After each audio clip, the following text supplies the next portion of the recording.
I am so glad you decided to watch this video. This is one that everybody needs to watch. If you know somebody who hasn't watched it yet, say, man, you got to watch this video. Especially if they're thinking of doing any kind of calligraphy. Doesn't matter which font, doesn't matter which type design or calligraphic hand, the subject of spacing is so important.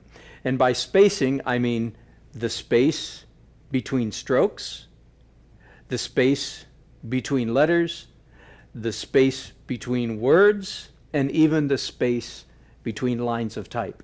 All of these are so important. And in each individual alphabet, you'll notice if you've gone through one of the alphabets, we don't talk about it at all. I just give you how to do the letter B and the C and the D and so forth. Now let's talk about how important it is to get the spacing right. Let me give you a couple, I just want you to be educated. So let me give you a couple terms so that you'll know what it is we're talking about. When we talk about the distance between letters, there's a good old word for that, and the word is kerning. So if you see that somewhere, you know that that's what that means. When you talk about the distance between lines of type, this goes all the way back to actual literal hot lead typesetting, and the word for the distance between lines of type is in fact leading, L-E-A-D-I-N-G, and it referred to how many little shims of lead the typesetter would put between one line of type and the other. And it's kind of funny how I know some of these terms are becoming more archaic now, but for more than a century, the word leading still meant the same thing, even though we'd stopped using lead, of course, a long time ago. Now, let's go all the way back to the beginning, and it doesn't really matter which font we're talking about.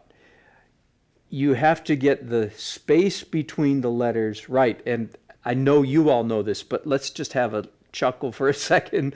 How many times have you ridden down a country road somewhere and somebody's made a sign and they thought, by golly, I know how to get the spacing right, I'll measure.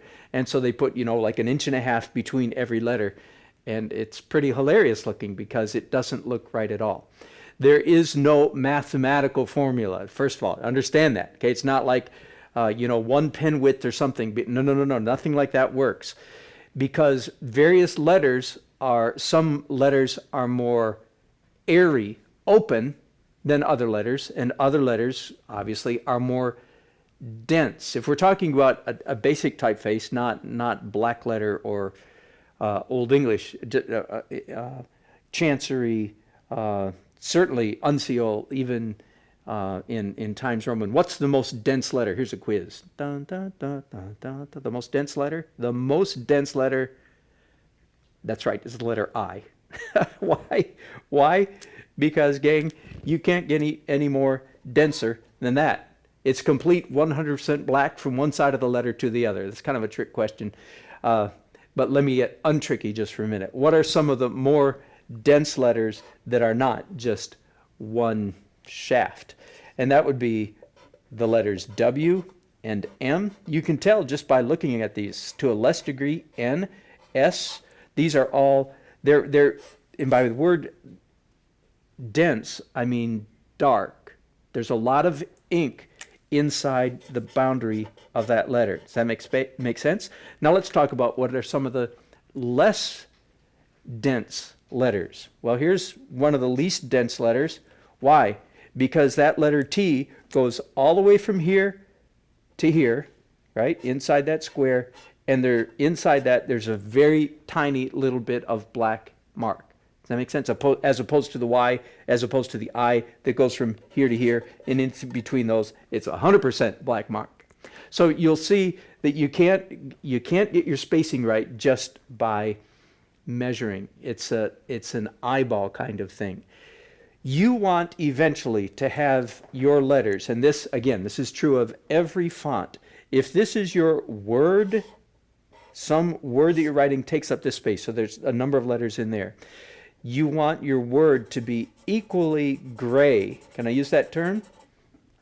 If that's let's say that's about a 15% gray screen there. You want you want your word to be equally gray, 15%, from beginning to end. Now that's going to be a bit of a challenge because you're going to have letters like T, I, M, and then more open letters like T and O and so forth. So you're going to manipulate the letters. You're going to shift some to the left, some to the right, so that you get this kind of evenness. Does that make sense? That's the main principle. It's a visual thing. It's not mathematical. You have to do it with your eye, and it'll take practice. Now, I think you know this already, but I want to make sure that you understand that's part of the reason why many of us, most of us, all of us, most of us, when we're doing a calligraphy project, that is, we're doing something we want to really hang on the wall or a certificate, you will actually do the practice writing on a separate piece of paper and then make your adjustments, trace that probably, get it closer, trace it again, maybe even trace it a third time before you go to your final piece of artwork. Does that make sense? Because you're working out things like kerning, spacing between letters, spacing between words. Now, what I said about words is the same with what I said about a single word is the same about a line of words. You want there to be equidistant, even though there's little breaks in between the words. You want there to be a symmetry. You don't want a great big gap here and a little skinny gap here.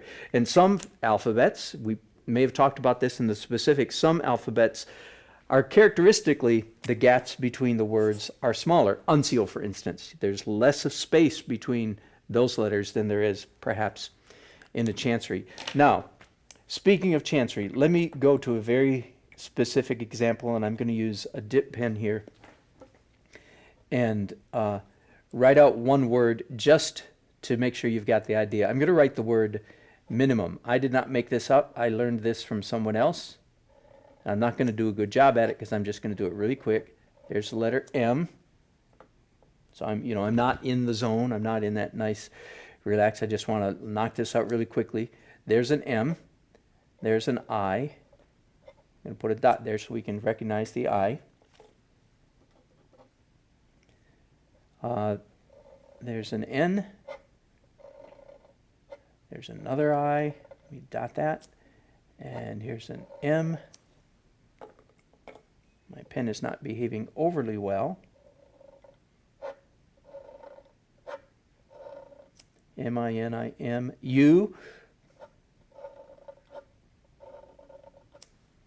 And then M. See, I didn't do anything like this when I was teaching you each letter, one letter at a time, was I? Okay, again, you masters forgive me for that sloppiness. But there are a couple things that I want you to see in this sloppy example of a chancery font. And that is that if I've done a good job, which I've done about a C+, but if I've done a good job, then first of all of my vertical strokes will be at the same angle.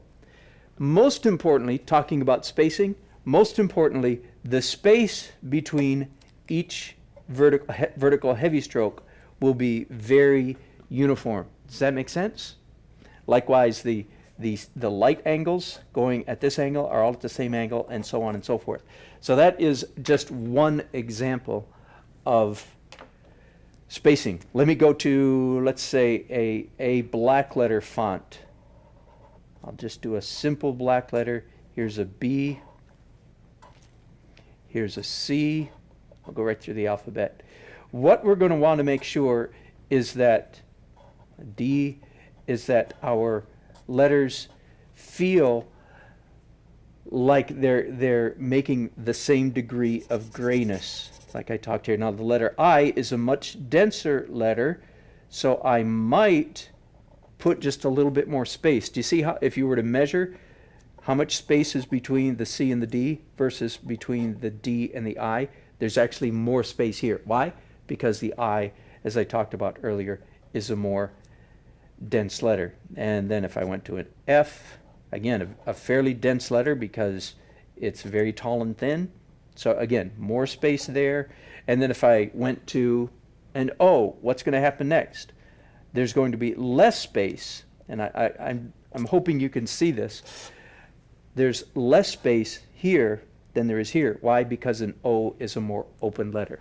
I think that's enough. I want you to nail that down. Look at examples of good calligraphy and pay special attention to this idea of spacing, a uniform degree of grayness throughout the word and throughout the line. I'm not even going to talk, I just wanted you to understand what leading was. The artistic feel of calligraphy will be affected greatly by how much space you put between one line of text and another. And again, there's no mathematical rule, it's all visual. This is an artistic, and you are an artist, so you're going to be able to do this really well. I'm glad you watched this. Thanks for working on your calligraphy.